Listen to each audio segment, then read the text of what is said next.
Parents are probably going to relate the most with me on this one, but anybody else who's been around a toddler, 1 or 2 year old kids, would have seen this at some point in their life.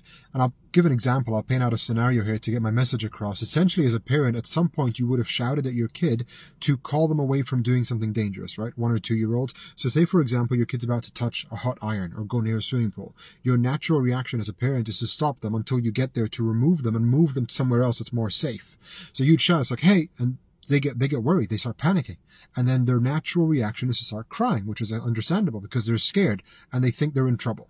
But then, as they're in that state of mind, they come crawling back to the parent that shouted at them. And that's fascinating. It's like, well, I just put you in an upset state of mind. I've made you cry. You're angry with me or scared from me. Why are you coming back to me for comfort and security?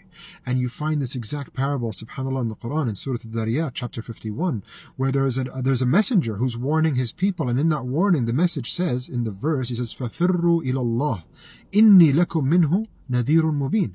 And if you read that right off the bat, it's very contradictory, right? It says, run away to Allah. Okay, fine. So I'm afraid of everything else in this world, so I'm going to run back to Allah. Then the messenger says, I am here to warn you against Allah. I'm here to warn you about Allah. So it's like, well, hang on a second. You want me to run to Allah, but you're also warning me against Him at the same time. And this is exactly like a father and child relationship. Subhanallah. وَلِلَّهِ الْمَثَلِ الْأَعْلَى. And to Allah, the best of examples. But the idea here is that we are running away from all the evils that we see, back to the Creator, and that's the one we should be afraid of, but He also gives us the security, the love, and the comfort that we need. SubhanAllah, just like a child, we shout at them out of fear for them. We need to guide them, we need to teach them, we need to help them, and by doing so, they come back to the parent who shouted at them. It's truly magnificent, and this is mentioned in the Quran in such a beautiful way. It's not contradictory at all. On the contrary, it's natural, it's expected. This is the behavior, is that we're going to come back to the one who's trying to look out for us, who's trying to take care of us, who's trying to show us the right way.